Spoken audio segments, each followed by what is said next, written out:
She married the crazy Hermit. His hidden fortune had been growing for 22 years. The last time I went into Harlan for supplies, I came out with a wife. That wasn't the plan. The plan was flour, coffee, a new draw knife. The blade on my old one had a notch in it that caught every third pull and back up the mountain before the noon heat settled in the canyon. That was the plan. Plans, in my experience, are a way of telling yourself a comfortable story before the world has a chance to say anything. I should back up. Most men who tell a story like this one put themselves in a favorable light right from the front. I'm not going to do that. You want to know what I was? You've got to know what the town thought of me. And what the town thought of me wasn't nothing you'd print in a church bulletin. Eli Cutter, they called me. But what they said behind the name was crazy, not violent crazy, the gentle kind of crazy that makes people comfortable enough to laugh. The harmless hermit up on the rim, the one who talked to his mules, the one who hadn't been to church in 18 years or the saloon in 12, whose cabin nobody had ever been inside, who showed up twice a year for supplies and disappeared again like smoke. I'd heard it all or most of it. Towns like Harlan can't help themselves. When a man doesn't explain himself, they'll fill in the gap with whatever serves. And what served in my case, what gave the most satisfaction to the widows at their fence posts and the men leaned outside the hardware, was something wrong with him. Went up there after his wife died and lost his mind, they said. Or never had a mind to speak of. Or counting his own shadow up there like it's gold. Take your pick, they had a variety. Here is what I was actually doing up there for 22 years. Working. That's all, that is the whole of the mystery. I was working. My father was a man who never owned a thing in his life and died owing on everything he'd borrowed. I watched that. I watched what it did to my mother after.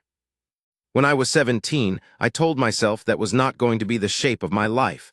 And then I went about making sure it wasn't, quietly, for the better part of 2 decades. Up where nobody could watch and nobody could comment, and nobody could take credit for anything I managed. Ruth died in the spring of 1871. Fever.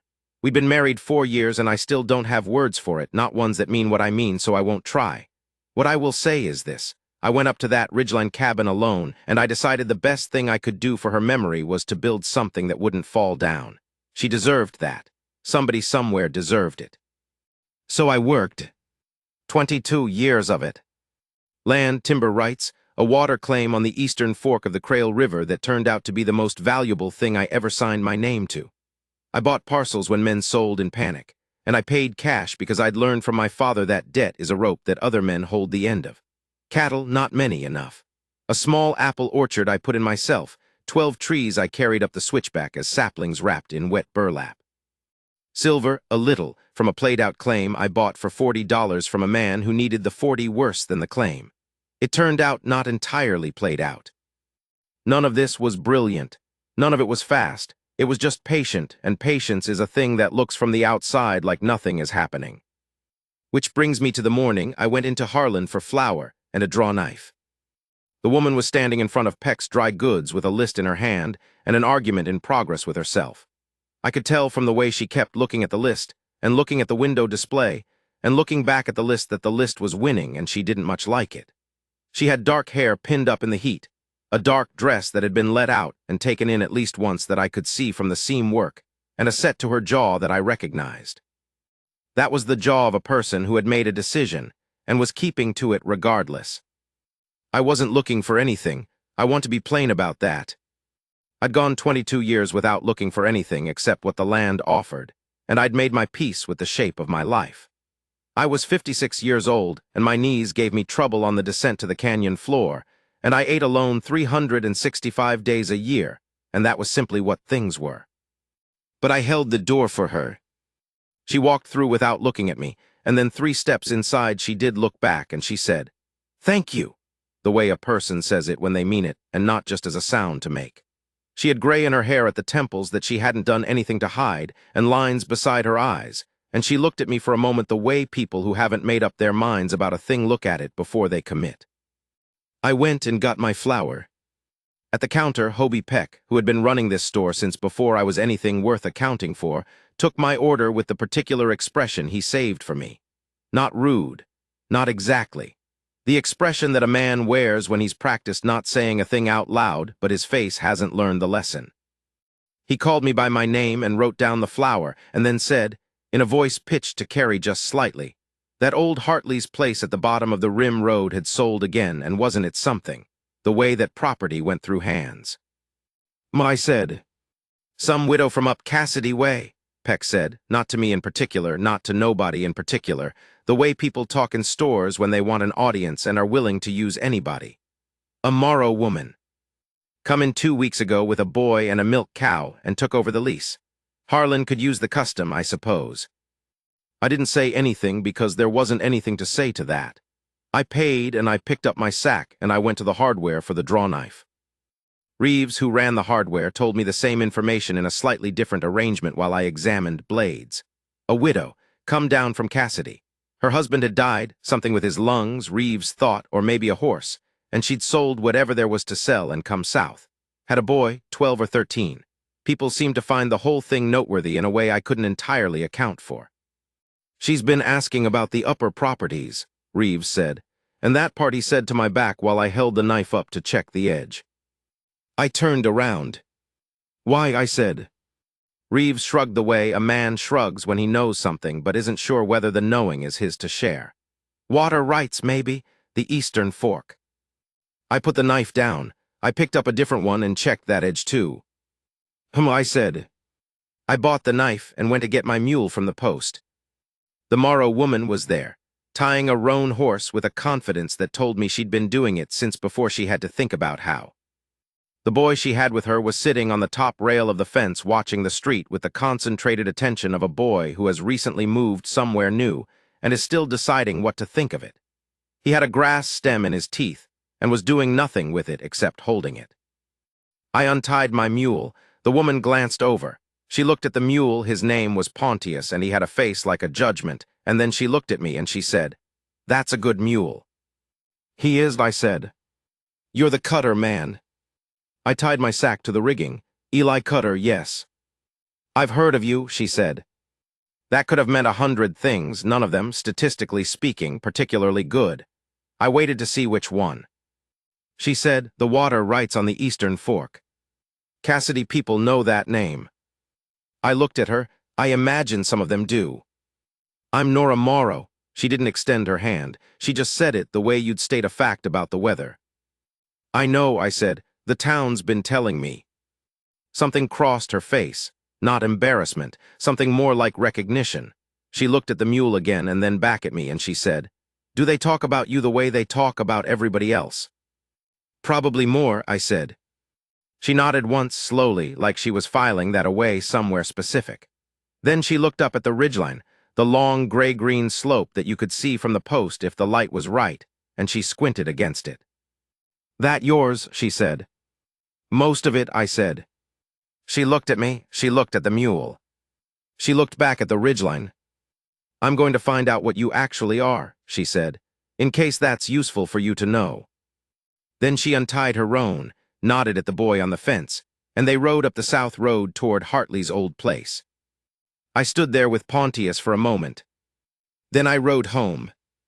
I thought about her twice in the next week, which was twice more than I thought about people in general. There was a quality to the way she'd stood there, a steadiness. She hadn't performed for me, hadn't smiled at the right moment, or looked away at the right moment, or done any of the things people do when they're trying to give you a particular impression. She'd just been herself plainly and watched me being myself and made note of what she saw. It was disarming. I won't pretend otherwise. 3 weeks after that I was coming off the Eastern Fork with a soil sample in a jar and a map I'd been adding to for a season, and she was there. Not waiting. She wasn't the waiting type. I'd figure that out later. She was riding the fork road itself, the boy not with her this time, looking at the banks where the water cut into the clay. She heard me before she saw me, and she didn't startle. She just turned the roan and looked. "I'm not trespassing," she said immediately. "Road's open," I said. She looked at the jar in my hand, soil sample. I held it up so she could see it. She looked at it for a moment, and then she said, "What are you testing for?" Most people, if they saw a man with a jar of dirt, would either not ask or ask in the tone that means they think they already know the answer is something foolish. She asked the way an engineer asks, the way a person asks who actually wants the information. I told her, clay content, mineral composition, such as I could judge. The eastern bank had been giving me sediment readings that didn't match the upper fork, and I wanted to know why before I extended the irrigation line any further east. She listened. When I finished, she said, "My husband had a cousin who surveyed for the railroad. He used to talk about the same thing, sub-basin hydrology." "That's the phrase," I said. "You know what you're doing," she said. Not a compliment exactly, more like a correction to a record that had been wrong. I said, "I've had 22 years to learn it." She looked at me steadily for a long moment. The afternoon was getting long and gold, and the canyon walls were going copper. Her horse moved under her, and she settled it without looking down. "They say you're not right in your head," she said. "I know what they say." "What are you, then?" "Careful," I said. She was quiet for a moment, then she almost smiled, not quite, but the shape of one. "My husband," she said, "was a good man, trusting.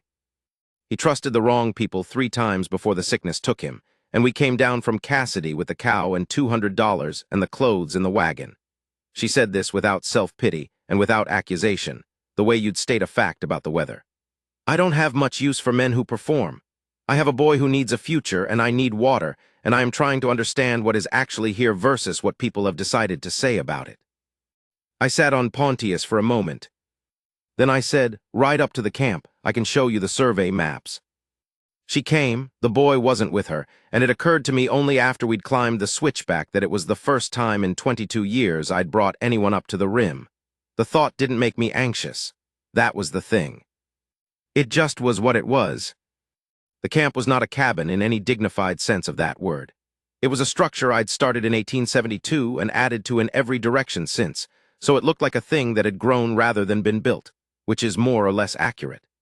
Inside it was organized the way a man organizes a space he's occupied alone for a long time. Everything where it made sense to him, which probably made no sense to anyone else. She didn't look around in the way people look around when they're trying to form an impression. She looked around in the way engineers look at a structure, taking inventory. "Maps," she said. I spread them on the table. 12 years of survey work, additions in 3 different inks when I'd changed my drafting pencils. She bent over them with her hair falling a little loose from the pin in the heat, and looked at them for a long time without saying anything. Then she pointed at the Eastern Fork notation, the one I'd been working on. "This," she said. "Yes," I said. "If this reads the way you think it reads," she said, "this is considerable." "I believe so." She straightened up. She looked at me. "Why haven't you done anything with it?" she said. "I've been doing things with it," I said, carefully. She looked at me for another long moment. Then she said, "You don't trust people." "I trust evidence," I said. Something shifted in her face. Not softness, that's not the right word. More like the decision a person makes when they've looked at a thing long enough to stop being uncertain. "What would you need," she said, "to extend the irrigation line east?" I showed her. The cost of materials, the labor, the timeline. She listened with her arms crossed and her eyes moving between the map and my face, the way a person listens when they're not just taking in information, but checking it against something internal. She stayed for 2 hours. When she stood to go, she looked around the cabin once more, briefly, and said, "You built all of this." "Over time," I said. "You've been building something real up here," she said. It wasn't a compliment, it was a finding. And because it was a finding and not a compliment, it hit me somewhere a compliment couldn't have reached. "I have," I said. She nodded once and went out. She came back 10 days later, then 5 days after that. Each time she had specific questions about the water claim documentation, about the timber rights, about the apple orchard yield. She never came without a reason, or at least never came with a reason that was purely social. I learned that was how she was. She didn't do anything that didn't have a purpose, including the time she came and brought a jar of dried apple rings she'd put up from a tree at Hartley's place, which she set on my table and said were going to go soft if someone didn't eat them. "That's a purpose," I said. "The apples," she said without blinking, "have a purpose." We ate them on the porch with coffee looking out at the canyon, and she told me about Cassidy and about her husband, not in grief but in the plain recounting way of a person who has finished with grief and kept the person. He'd been a good man, she said again, good and trusting. She'd tried to be practical enough for both of them, and it hadn't been quite enough, which was its own kind of grief, maybe worse. You were trying to shore him up, I said. Yes, she said, and then after a moment, you wouldn't need that. She said it the way she said most things, not to be kind, but because it was true and she had noted it. I didn't say anything back. I sat with it in the afternoon. The boy's name was Cal. He was 13 and had his mother's jaw and his father's eyes, which is to say he looked decided from the front and uncertain from the side. He came up with her on the 4th visit and spent most of it watching Pontius from a distance, which Pontius tolerated with his usual expression of weary philosophical acceptance. He can brush him, I said to Nora. She looked at me. Will the mule suffer it? Pontius, I said, endures. She smiled at that, the first full smile I'd seen, and it changed everything about her face in a way that surprised me and then didn't surprise me at all. Cal brushed the mule. Pontius stood for it with the dignity of an emperor receiving tribute. After a while, the boy started talking to the mule, quietly, and I pretended not to notice because a boy needs some things to himself. By late summer, she'd seen the documentation on the water claim, the land purchases, the timber surveys, the silver assay. I hadn't shown it to her in any particular order or with any particular intention. It had come out the way these things come out when you're explaining your work to someone genuinely interested in understanding it. She had a ledger she kept, her own, and sometimes she made notes in it during our conversations. That didn't bother me. A woman who keeps her own ledger is a woman worth talking to. One afternoon in September, she shut the ledger and looked at me for a long moment. Outside, the canyon was going gold, and the first cold was coming off the rim with the smell of pine in it. She said, Eli, I waited. This is a considerable operation, she said, what you've built here. It's taken a long time, I said. They think you're a harmless fool, she said. The town. I know. You've let them, she said. It wasn't an accusation, more like she was noting a strategy. I looked out at the canyon. A man who nobody thinks about is a man nobody meddles with. She was quiet for a moment. Then, that's not the whole reason. She was right, it wasn't the whole reason. The other reason was simpler and less flattering. I didn't care. After Ruth, I'd stopped caring what Harlan thought of me, and what replaced it wasn't bitterness or pride, but something more like indifference, and the indifference had served. But there was a cost to it, too, one I hadn't let myself count up until right then, and the cost was this, that nobody knew what I'd done. Not the work, not the care, not the 22 years of getting up before dawn and running a line and checking a ledger and building something that would not fall down. Nobody saw any of it. She had seen it. All of it, not because I'd performed it for her, because she'd looked until she understood what she was looking at. I had not expected that.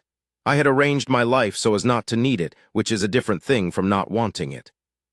I'm going to say something, she said, and you can tell me to take my horse and go. Say it, I said. Cal needs a future, she said. I need water rights I can rely on. I need someone who knows what they're doing and who won't trust the wrong people. She paused. And I'd rather spend my years talking to you than talking to anyone else I've met since Cassidy. That last part is separate from the practical concerns. I'm saying it separately so you know I know the difference. I sat with that for a moment. I said, what are you proposing? She looked at me very directly. I think you know, she said. There was a sound from outside, Cal, talking to Pontius, his voice low and serious in the way boys get when they think nobody's listening. The canyon was going dark at the edges. The coffee in my cup had gone cold while I wasn't noticing. I said, I'm 56 years old. I know how old you are, she said. My knees are bad on the descent. Mine too, she said. I've been alone a long time, I said. I don't know if I'm not asking you to be something different, she said. I'm asking you to be exactly what you are. That is the entire proposition. I looked at her, she looked back, no performance in it. No softening, no pressing. Just a woman who had looked at a man until she understood what he was and decided that was what she wanted. I said, all right. She nodded once, that was all. Then she turned and called out to Cal that it was time to go. We were married in November at the county clerk's office in Harlan. No ceremony beyond what the law required. Afterwards, we stood outside in the cold, and Hobie Peck walked past and stopped and stared like a man who had seen a horse grow wings. Mrs. Cutter, he said to Nora like a question. Yes, she said. She said it the same way she said everything, like a fact. Peck looked at me, then back at her. He opened his mouth and closed it. We walked to where the horses were tied, and she put her foot in the stirrup and swung up like she'd done it 10,000 times, which she had. Cal was already mounted, watching Peck with that 13-year-old look that is 9/10 restraint and 1/10 something savage. "Don't," Nora said, without looking at the boy. "I wasn't," Cal said. "You were thinking about it," she said. We rode up the rim road in the cold. The pines were black against a white-gray sky, and the air smelled like snow that hadn't decided yet. Nora rode beside me, and we didn't talk much and didn't need to. The canyon fell away below us, and the timber opened up, and the cabin sat at the top of the switchback looking like what it was, something that had been built to last. She stopped her horse at the edge of the clearing and looked at it for a moment. The way she'd looked at everything, inventory, assessment, decision. Then she looked at me. She reached out and put her hand on mine where it rested on the saddle horn. She didn't squeeze it or hold it. She just rested hers on top of mine. A plain, steady thing, the way she did most things. "You built something real," she said. She'd said that before, but she said it differently now, and we both knew why. Cal had ridden ahead to tend the horses, and the sound of him was already around the back of the cabin, and the snow smell was getting stronger off the rim, and her hand was on mine, warm through the leather of my glove, and the canyon below us was going to gray in the last of the afternoon light. I thought about Ruth. You think about the dead at moments like that, or I do, not in sorrow, not in guilt, but the way you'd consult a person who knew you, who'd want to know how things turned out. I think she'd have found Nora Morrow satisfactory. I think she'd have recognized the quality, the directness, the steadiness, the jaw. I thought about 22 years of getting up in the dark, the ledger pages, the maps, the line I'd run along the eastern fork in the rain, getting the reading right because it mattered to get it right even though nobody was watching. Somebody was watching now. She hadn't come to me through pity or calculation. She'd come through attention. She'd looked at what I'd done and what I was, and she'd said, "That's the man I want." And the town could think what it liked about the crazy hermit on the rim, and Peck could stare until his eyes dried out because the woman beside me had seen the whole of it, the 22 years, the maps, the patience, the work, and she had looked at it and looked at me and said yes. That is worth something. That is worth a great deal if you want to know the truth. The snow started just a little, a few flakes sideways in the wind. She didn't move her hand. We sat there for a while, looking out at what I'd built.